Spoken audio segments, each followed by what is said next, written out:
The calm that follows a storm is not tranquility. Rather, it is a silence that you will experience. There is something more peculiar and unsettling about it. When your ego finally gives in to the waking that you battled so hard to avoid, there comes a moment when you look around and think, what now? You felt that you had survived the awakening. When the illusions fall and the truth is revealed, your ego finally surrenders to the awakening.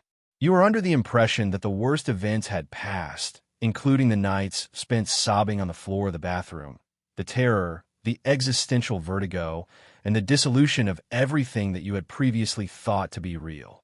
There was a conclusion that you came to for everything. You was under the impression that it would result in clarity, brightness, and joy. If I were to tell you that the moment you consider to be the end, the one you refer to as survival, was actually the threshold, the fact that you survived was merely the entrance, and now you are being asked to pass through it, there is a distinction between surviving, waking, and integrating it. As you can see, it is one thing to rise above the illusion, but it is an entirely different thing to construct one's life on the basis of the truth that has been displayed. It is not in the chaos of the collapse that the true test begins. Rather, it is in the steady need of reconstruction that the true test begins. It is not because they are weak that the majority of individuals fail in this situation. Rather, it is because no one warns them that the quiet is the part that truly breaks everyone.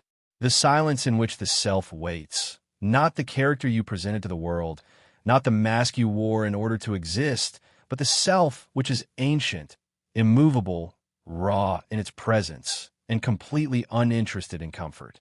You no longer have the guideposts that once provided you with direction, such as your family, your faith, your culture, or your aspirations. It is because of the weight of your own questions that those monuments have fallen to pieces. It seems as though the dreams that used to thrill your spirit are now strange to you.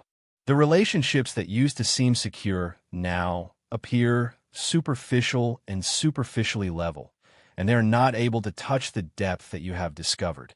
You are no longer moved by the language of the mob, and the laughing of the old world sounds dry and uninteresting.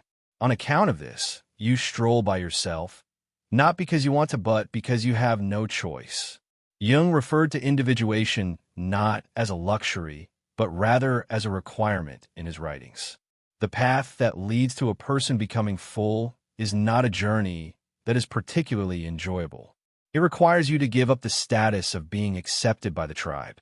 It is necessary for you to view your shadow not as an adversary, but rather as a key to you discovering the truth. You believe that experiencing awakening would make you more spiritual, more enlightened, and more good. Awakening, on the other hand, does not make you more of what the world wants you to be. Rather, it makes you more authentic within yourself.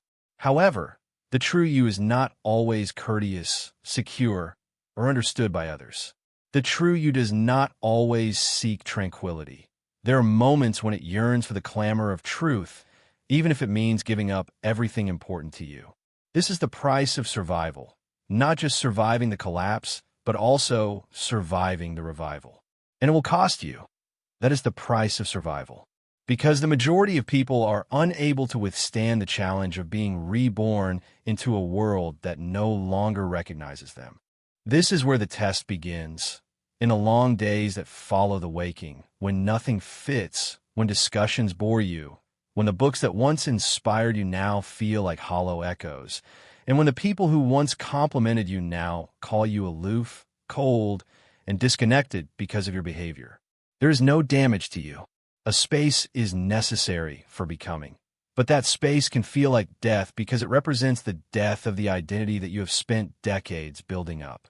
It is the passing of the roles that you played with such conviction, the passing of the narrative that is responsible for giving your life significance. You're being called right now not to go back to the person you were before, but rather to discover the person you have never been let to be. Having the guts to do that requires not the loud and dramatic heroism of warriors, but rather the quiet and abiding courage of the soul. Having the bravery to take a seat with emptiness and not fill it up. Having the bravery to endure loneliness and allow it to transform you rather than trying to escape it. You must have the bravery to see your former self mourn the loss of illusions while at the same time refusing to go back. Jung cautioned that the most terrifying thing is to accept oneself in its entirety. This is what you are being asked to do at this moment. Not only endure the awakening, but also accept the new person who came from it without making any apologies, without hiding who you are, and without feeling the need to explain yourself to others who are still living in the dream because they will not understand, and they do not have to. It is not their test. Rather, it is yours here. As a result, you will acquire the ability to walk in the stillness, to make room for the version of yourself that no one has ever encountered before, the version that communicates through symbols and dreams in the midst of smoke and flames. The version that does not inquire, "What should I do?" any longer exists, but instead asks, "What is it that I know with all of my heart and soul?" This particular version of you does not cry out for certainty. Rather, it thrives on contradiction. It understands that in order to genuinely live, one must accept the things that cannot be controlled. And yet, the challenge continues because the ego, although being smashed, will reconstruct itself in a covert manner. When it is ready, it will declare itself awoke and put on fresh garments. It is going to sneak via the back door and whisper that you are now supposed to be better, perfect, and above everything else. In contrast, that is yet another delusion. To become whole is the true test. It is not to become better. Rather, it is to become complete enough to hold both the anger and the grace, the fear and the clarity, the uncertainty and the knowledge, the human and the divine. And as soon as that completeness starts to manifest, you will become aware of something. Not calm, not perfection, but presence. It is not because you have discovered all the answers that you start to exist in a way that is unshakable. Rather, it is because you have overcome your fear of the questions for the first time. You have transformed into the domain in which they reverberate. Even so, the world will continue to be incomprehensible. When people project onto you, they will love you for what they perceive, but then they will despise you for what they are unable to control. As a result of your lack of reaction, people will refer to you as chilly. Because you have decided to put yourself first, you will be referred to as selfish. You will be referred to as distant since you are no longer suffering for the purpose of receiving approval. However, this is also a part of the test. To maintain your composure even when they are cruel to you, to keep your heart open even when they label you as closed, and to keep your integrity even when they name you lost. The insurrection is manifested in your own life. Because of your peaceful presence, the chaos that the unawakened are experiencing becomes a threat. And now, at long last, we come to the final element of the test, to continue to be in love, not in the romantic sense, but in the unfiltered, revolutionary meaning of choosing to love the process, to love the parts. In regard to those of you who continue to be hesitant to love the world, despite the fact that it misunderstands you, and to love the trip, even when it brings you to your knees. This is what it means to survive the waking, not just once, but each and every day during the awakening. The reason for this is because awakening is not a single event. Rather, it is a fire that lasts a lifetime, a journey that has no end, and a devotion to truth that requires you to give up everything you thought you were, but ultimately offers you everything you are. The most important thing is to not run, to not go back, and to not shrink even when it burns. This is the test. Due to the fact that you did not come this far only to survive, but rather to live as someone who is incapable of ever going back to sleep again. And this is what makes everything different. There may be times when you wake up and feel as though you are a stranger to everything that is around you. The people you love, the streets you travel, and even your own reflection will feel distant and foreign, as if it were a recollection from someone else's life. This is not regression. Rather, it is adaptation disguised as integration. This is due to the fact that the awakening, in the process of removing your false layers, also removes the familiar. It's not usually the familiar that's real. It's just what you've been doing for a long enough time to eventually believe. Because of this, everything that is connected to your previous self becomes unstable when it passes away. Your dreams begin to take on a different form. your values start to unravel, and even your voice, your wants, and your cravings begin to go silent. It is not because you have separated yourself from yourself. Rather, it is because you are becoming closer and closer to you. And the self does not yell. Rather, it speaks in a whisper. At the same time, it tests. It's easy to get this phase confused with an episode of despair. For what I can tell, it is heavy, it is empty, and it has the impression that something broke and it has never been repaired. But the reality is that this is a holy thing. The cocoon is shown here. The world is running away from this holy calm because it is something that it fears. On the other hand, you, the one who has awakened, are being urged to sit in it rather than to escape or to divert yourself, but rather to listen. When there is nothing left to prove, nothing left to hide behind, and nothing left to do for the approval of another person, it is important to listen to what is left. The mother, the warrior, the wanderer, the wounded child, and the sacred fool are all representations of your archetypes, and this is where you will meet them. The patterns that emerge within you are not fantasies, but rather patterns, and each one requires your attention. Each of them brings a mirror, and each of them presents a gift as well as a trap. A child who has been hurt may beg you to keep them little because they are frightened of being rejected and require regular validation. The warrior may insist that you take control of everything, including your own tranquility. As someone who is averse to quiet and scared of roots, the wanderer may tempt you to run away for all eternity. Not only are these not defects, but they are also your legendary inheritance. Jung taught us that we are not merely individuals. Rather, we are tales, myths that are still being lived. You stop being the character the moment you open your eyes, and you immediately begin to take on the role of the author. This change is alarming because it indicates that in the future, you will be the one accountable for the storyline, and no one else will. Additionally, the ultimate load, which is the burden of freedom, comes along with that power. You have the power to choose meaning, the freedom to fall and get back up, the ability to say no, and the freedom to leave what does not resonate, even if it was once something that seemed like home. But freedom is not the same thing as ease. Freedom is responsibility. Now comes the time for the actual test. The scripts that they provided you. Are you able to survive without them? Are you able to bear the guilt that comes with preference for authenticity above approval? Are you able to maintain your composure in the face of being misunderstood by everyone you used to be attached to? The reason for this is because they will misunderstand your development, which will feel like a betrayal. Your silence will be interpreted as a sign of arrogance, and your boundaries will appear to be cruel. At the same time, you must refrain from defending yourself and allow people to think whatever they want. To know your own heart so profoundly that you no longer need to beg others to validate it. To know your own path so intimately that you no longer need to explain it. This is the level of spiritual maturity that is required for this phase. This is not a condition of isolation. Rather, it is a holy solitude. It is individuation, not escape, but embodiment that is being discussed here. The environment, on the other hand, does not reward embodiment. Rather, it rewards conformity, performance, and mass behavior. However, you did not awaken in order to improve your performance in the old games. Rather, you awoke in order to transition out of the game and become a different type of presence. Not louder, not shinier, but real. And genuine is quite uncommon. Real is a disruptive force. The real world violates unstated agreements. When you stop slandering others, complaining, or lying in order to fit in, people will take notice.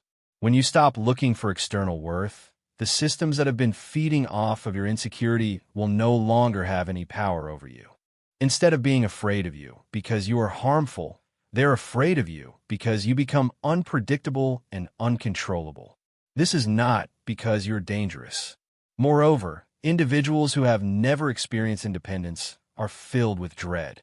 As a result, you will lose people, you will lose chances, and you will lose versions of yourself that you vowed would last forever. You will, however, acquire something that is of an immensely greater value: alignment. A state of harmony with your spirit, your essence, and your subconscious wisdom. You will begin to experience a new kind of happiness, one that is not the same as the happiness you used to feel as a result of pleasure or praise, but rather something more profound. What do you name it? Peace, presence, or the return to yourself. Name it whatever you like. It will arrive like a breath you didn't know you were holding, finally exhaling, like going home to a house you didn't create but always belonged to. And it won't come with fireworks. It will arrive like a breath you didn't realize you were holding. In that moment of silence, you will come to the realization that the test was never about proving anything. Rather, it was about becoming the kind of person who makes it unnecessary to prove anything. When you believe that the dust has settled and that you have finally made it through the most difficult part of it, the world will whisper a deeper invitation to you. This call will not be to return a life as it was before, but rather to rebuild something completely new with the ashes that you have collected thus far. It is because this is where the majority of people stop. They reawaken, they make it through, and they make it through the healing process, but they discreetly go back to their old ways under a new name. They label the process of transforming their ego a transformation, instead of calling it transformation. On the other hand, that is not individuation. Rather, it is camouflage. The true test is not whether you are able to withstand the collapse of anything. Rather, it is whether you are able to move forward without looking back, without the urge to restore what has been lost, and without the need for your suffering to become your identity. When the shadow has been confronted, this is the hour of rebirth. Not the romantic sort, but the process of reimagining what it is to exist in a way that is quiet, difficult, and alone. Once the suffering is no longer a defining characteristic of you, illusions have died. Now, what is left? That inquiry is not a rhetorical question. Rather, it is a doorway that you have to pass through. Because the new you is not an improved version of the old you. You should not say this with absolute conviction, but rather with honesty. It is a whole new species that is constructed from the truth, not from performance, and developed via fire, not from applause. Because the more genuine you become, the fewer mirrors you will discover. This is the point at which the feeling of isolation becomes more intense. You appear to be more foreign to others the more liberated you are. When you are awake in a world that is still sleeping with its eyes open, it is not because you're broken. Rather, it is because you are awake. You'll start to see things that other people don't. The lies that are concealed in small talk, the projections that are made in praise, and the subtle manipulations that are made in relationships. It is not because you're cynical. Rather, it is because the need to belong is no longer a filter that you employ to filter your eyes. The most challenging aspect is not the state of awakening or the process of healing. Rather, it is the profound and long-lasting transformation of viewpoint. It is no longer possible to conceal what you have witnessed. It is no longer possible to condense yourself into shapes that were previously comprehensible. It is painful that you are too alert for that at this moment. To love someone who is still sleeping is a painful experience. As they continue to spin in circles, defending delusions, and claiming that it is simply life, it is painful to see them. You want to shout to save them and pull them out of the situation, but you won't be able to. But that is no longer your responsibility. It is now your responsibility to become, to embody, and to walk as the evidence that awakening is real, even if no one understands what you paid to become it. Furthermore, as time passes, you will observe that some people will take note, not because you preached, but because you lived. Because there's a kind of quiet power in individuals who have survived their own death and return with eyes that see differently. Some people will silently follow you, not because of your words, but because of your presence. Not only do you have the ability to survive, but you also have the ability to transmit information. Additionally, you have the ability to know. You have evolved into a living representation of what it means to stop pursuing things that do not match with your soul, of what it means to say yes to the unknown, and of what it takes to live in accordance with your truth, even when it is inconvenient, difficult, or lonely. And yet, even with this level of depth and clarity, there will be times when you wish you hadn't woken up at all, when you feel envious of others who are able to sleep the entire night through, and when you long for the ease and simplicity of being unconscious. mostly due to the fact that awareness can be a burdensome crown, and there is no turning back. It is also a component of the examination. When there is no one cheering for you, are you able to keep going? Is it possible for you to have faith in your path, even when it appears to be a failure to everyone else? Are you able to accept the silence as your friend rather than as a form of punishment? Mainly due to the fact that quiet following waking is not emptiness, but rather commencement. Truths that cannot be proclaimed, but can only be murmured, are born in this place. It is the space where new truths are born. It is not the language that contains the truths. Rather, it is the manner in which you carry yourself, the manner in which you listen, and the manner in which you no longer betray your knowledge. From this vantage point, an incredible phenomenon starts to manifest itself, not in a dazzling display of splendor, but rather in the quiet transformation of your essence. You're no longer required to be. You no longer look for affirmation in order to feel worthwhile, because you are seen to feel real. You're no longer making excuses for your profoundness. Sovereignty includes that. In the end, that is what the soul has been all along. Not perfection, not escape, but completeness. Furthermore, completeness encompasses the aspects that you had previously relegated to the background, such as the wrath, anxiety, longing, ache, desire, and grief. All of them are welcome today, since you are aware that they were never the adversary in the first place. That was the map, in fact. They serve as the blaze that led you back to your house. In addition, that home is not a location, it is not a relationship, and it is not a set of rules or principles. The frequency is a condition of being, a way of traveling through the world without armor, without shame, and without the urge to dominate or disappear. It is a way of being. The way you walk starts to resemble that of someone who is aware of who they are beneath every story. At this point, you start speaking from a place that cannot be influenced in any way. You start to love not because there's a lack of something, but because there is an abundance of it. You start to love not because you're trying to get something, but because you have become something. And that something is not a final version.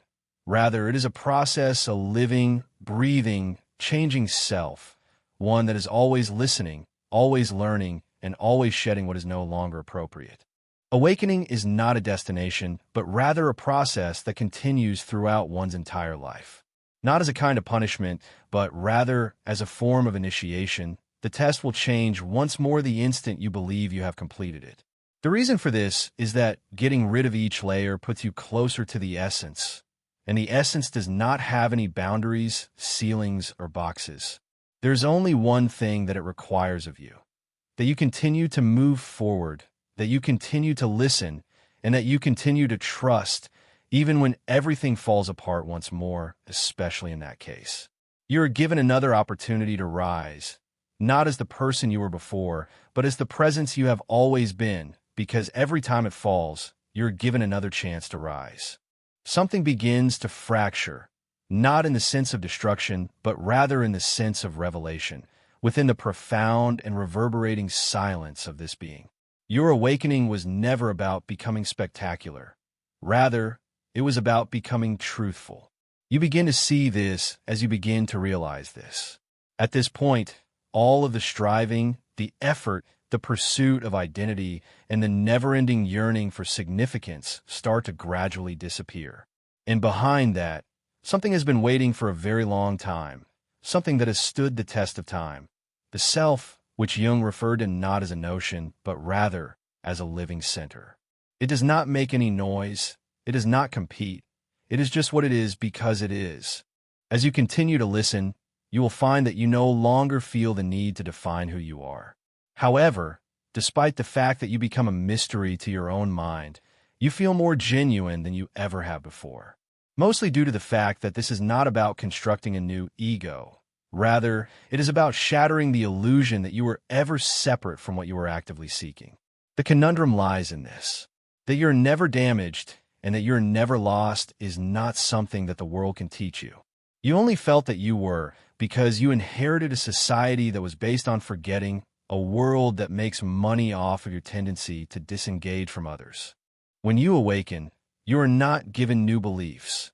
Rather, You're stripped of your beliefs until the only thing that remains is presence. In addition, there's no character to play, no mask to put on, and no ladder to climb while one is within presence. The unfiltered, unapproved, and unrepeated truth of who you are is the only truth that should be considered. This reality does not make life simpler. In fact, it frequently makes life more challenging, because you are now aware of everything, including the subtle betrayals that occur during conversation, the wounds that lie beneath people's fury, and the desperation that is behind their aspirations. You see through everything, and there are moments when it causes your heart to ache. In spite of your best efforts, you are unable to unsee. You have entered the role of the archetype of the seer, and along with that vision comes anguish, not only for yourself, but also for the entire worldwide community. You cry out for the child you were, but never had the opportunity to become. You are sorry for the years that were wasted on false beliefs. You are saddened by the fact that humanity is stuck in cycles that it does not even notice. Despite this, you continue to do what you are doing, not because it is simple, but because you have no other option. After the veil has been lifted, there is no turning back. You are able to grin, you can nod, and you can play along when it is necessary, but on the inside, you are living in a different realm now, a place where the soul commands more attention than the world does. You will use that voice within you as your compass. Despite the fact that it does not yell and does not promise anyone comfort, it never lies. Through the darkness, through the pain, through the wrath, and ultimately into peace, it guides you through all of these experiences. It is not the peace of escape that is being sought, but rather the peace of embodiment. A peace that is capable of holding paradox, that is capable of holding suffering while being open, and that is capable of holding life even when it hurts. And yes, it will continue to be painful. The process of awakening does not become you invincible. Rather, it renders you more open, more sensitive, more porous, and more touched by everything, while also making you more rooted. Mainly due to the fact that your roots are no longer based on your viewpoint or look, but rather on your essence, and that essence is unchangeable. Being rocked but not shattered, lost but never gone, and alone but never abandoned are all possible states of being, simply because the self is always present. No matter how much you forget, it will remember. It holds you even when you are completely collapsed. Even if the shadow reappears one more time, and it will remain by your side, not to save you, but to serve as a constant reminder that you are currently complete. Moreover, there is the last secret about survival that no one will ever tell you. That survival was never the overall objective. Living as one's true self in a world that requires one to wear a mask is what we mean when we talk about integration. Those are the initiations that last a lifetime. Those are the fires that you have to go through again and over again, not to prove anything, but to keep yourself awake and to keep yourself real. Realness, on the other hand, is not a state of being. Rather, it is a practice, a moment-by-moment return to what is, to who you are, to what cannot be explained but can always be felt. Not only intelligence, but also presence is what you start to carry with you at this point. The kind of presence that can transform a space without uttering a single word, that prefers to listen rather than speak, and that sees without the need to make any adjustments. You find that you are less focused in persuading others and more committed to simply being. When you stop striving to be understood, you begin to understand what is being spoken to you. Instead of arguing with other people for a place at the table, you decide to create your own. It is not because you are pursuing them that those who are intended to discover you will do so. Rather, it is because your presence has beckoned them. The magnetism of genuineness is that it does not exert any effort, it does not exert any performance, but it simply radiates. It is impossible to resist that type of brightness in a world that is famished for something that is genuine, but it is not suitable for everyone. It will be feared by some, resented by others, and attempted to be diminished by others. Allow them to do so. It is not your responsibility to make them feel at ease. Your mission is to continue to serve as a reflection, a reminder, and a living embodiment of what it means to endure the death of illusion and still choose to live. not as a shell, but as a soul. And it is here, in this peace and quiet, that you start to smile. Not the smile of performance, but the smile of recognition. Even though you did not make it to the finish, you did make it to the truth. You're the owner of that fact, regardless of how burdensome it may be or how lonely it may be. Because you have worked hard for it. No one can take it, no one can fake it, and no one can give it to you, because you made it. You confronted the shadows, you confronted your worst fears, and you ultimately succumbed to the version of yourself that the world fabricated. And here you are, not finished, not flawless, but not absent from the current moment. What is more important is that this is the triumph. That is the true meaning of survival. To live with your eyes open, your heart open, and your soul unbroken. To go through the flames without being burned, but rather to be fashioned. The goal is to repeatedly affirm one's commitment to the route, not because it is simple, but because it is accurate. And at this moment, when you are standing on the brink of everything that you have become, there is a silence that no longer hurts. Additionally, it hums, pulses, and breathes together with you. You have come to the realization that this stillness is not a state of emptiness. Rather, it is a spaciousness, a clearing within yourself that you have struggled against. Additionally, in that clearing, the self communicates, not via words, but rather through direction and alignment. You are aware of the direction in which you should walk, even though you are unsure of the reason for doing so. Despite the fact that it hurts, you are aware of what you should avoid.